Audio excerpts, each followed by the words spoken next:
5 years ago now, I played the Roblox game PM606, a game in which you navigate through various maze sublevels where the winning smile faces beautifully plastered all over the walls.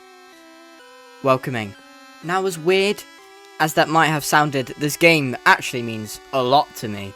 It saw my first real recognition on YouTube, and I pioneered a community of really passionate people. It was a great time, honestly. Since about 2023, I've tried to have a tradition where every year I go back to the game, given I don't really make videos on it anymore. I did this in 23 and 2024, but I never did one for 2025. And technically not 2026 either, because I'd like to make them around February, which you'll see is relevant later. But thinking about it, I realised I'm not controlled by a calendar. I'm gonna make this video.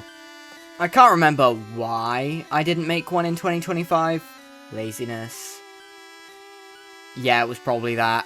But now I have the motivation to make this video. Though I do remember at the time, I said to myself, if I do want to make another video, I want it to be a more structured one. Like a proper video, almost. Obviously that never ended up happening, as I have just said, but my goal was always to make a better video than just the 2 live recordings in 23 and 24. Like, in the 2024 video, I don't even think I play PM606, I just play like 2 fan games and called it a day. My issue was that I never really had the capacity to make a video like this. I didn't really have the space for it. But recently I bought an external hard drive and I'm now able to make more detailed, longer, more structured, more heavily edited videos. So, I'm using that opportunity today to talk about my second favourite Roblox game. I'm sorry, Assassin's just better, but that's a story for another time. Anyway, I'm just gonna get right into it, I guess. I probably should have led with this, but for the unaware, PM606 is a Roblox game made by Smiling Winner, who, if I remember rightly, is, or at least was, the game's sole developer. I don't know how true that is now. But back then, when I played it, it was all just a one-man show. The game is a fairly simple idea. It's based on a YouTube video, just titled Winning Smile in quotation marks. It was a play on those old screensavers from the 90s. Anyhow, the game released around mid-December 2020, with 22 levels. 20 levels just titled Sublevel and then the number, and then 2 that at the time were titled question mark, question mark, question mark, and get ready for this, question mark, question mark, question mark, question mark. These would later be renamed to Apoapsis and Periapsis.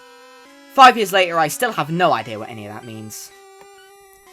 So, anyway, on a fateful day, January 13th, 2021, I was lightly bored after school and just wanted to kill some time. And I'd actually recently seen this Winning Smile Maze video, so I got curious. I searched up Winning Smile Maze game on Roblox, which immediately took me to PM606. The thumbnail was just a winning smile on a white backdrop, and the game's description just read, February 01. Like I said, that's why the February thing was relevant. Anyway, I joined this game and see it's pretty much exactly what I thought it would be. It is a winning smile maze. The game had about 9 or 10 active players about this time, but this would change over time. The game will gradually increase in difficulty over the 20 levels. Level 1 just has you looking down a bunch of corridors. There's one with a slightly darker wall, and that's the one you go down. But by level 5, there's a button you need to press to open the door, hence the progression and increasing difficulty. And back in level 4, these red enemies called Smilers are introduced. Now, I don't want to brag, but I'm like 80% sure I was the first person to ever call them that. Anyway, they're effectively neck bots. They follow you, they do damage, and the ones in later levels do more damage. Level 6 makes you input a code, which what you're meant to do here is, in the earlier levels, there's a bunch of numbers hidden around, and then you're meant to use the numbers to find this code. I didn't do that, I just looked up a YouTube tutorial. The following levels after this point are relatively uneventful. Though, level 9, I remember being annoying. It had these neon green walls that were really dark. Like, to the point where if you didn't know the level, like the back of your hand, you'd have no idea where you were going. To the point where I believe the level's path was changed to be effectively just a straight line. Just, you turn a little bit. I'm pretty sure it was just me who complained, but no, I can't remember, it's all fuzzy. Sub-level 10 is a significant turning point. It's not just a maze, it's a boss fight. And dun dun dun, it's Smiling Winner himself. He's got an attacking phase where he just hits you with a couple attacks. In the classic version, which is one I'm using for the background footage, he only has 2, but he should have, like, 3. One of his attacks just doesn't work. It's one where you see the beams, there's like a red light that goes down them, and then it shocks the floor, and then you have to jump over it. Anyway, he also has a swording phase where he will attack you directly, but you will also get a sword, so it's how you attack him. I remember this being incredibly difficult at the time, though now it's an absolute cakewalk. Though Smiling Winner does disappear after being defeated, which shows that he's not dead. Level 11 is this light switch code. Now the way you're actually meant to do this is, in level 10 there's a secret radio that spouts Morse code. But I also didn't do this, I just looked up a tutorial. Then level 12 is these 2 paths. Sunbeams, which is really easy, and then this obby, which I personally also thought was easy, but I remember a lot of people struggling with it. On both ends there's a button, you go to the exit, it's pretty standard. After that point, the game has I think, a fairly big difficulty spike. 13 has a bunch of smilers. 14 makes you wait for barriers that randomly open and close. Then 15, 16, 17, 18, and 19 all have a wall that slowly chases the player. This means that the levels, you actually have to be quick, instead of just, you can take as much time as you want, as long as you find the exit eventually. Level 20 is a big final clash with Smiling Winner. The arena is now dark and red, very spooky.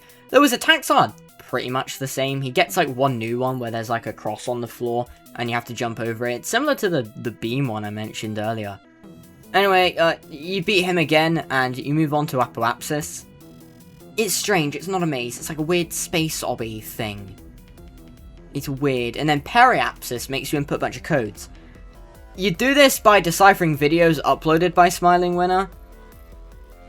I didn't do this, I just watched a video of some guy who already knew all the codes and then put it in. And then you make it to the stage, you walk on the stage, and you become enlightened. This not only gave you a badge that says you're enlightened, but it also gives you a role in their group called Enlightened. From what I remember, I was around the 130th person to be enlightened, I remember. Could be less, could be more, I can't remember. So that was history. I finished PM606 on February 23rd, 2021, and that was it. Since this point, the game has like 30 new stages, a UI, currency, esque of doors, to be honest. I prefer the classic version of the game, which I've been using for all the background footage. I think the new game is really good, I don't know, I think some of the charm is lost in the long run. It's hard to explain. I think the game being more simple is what attracted so many people.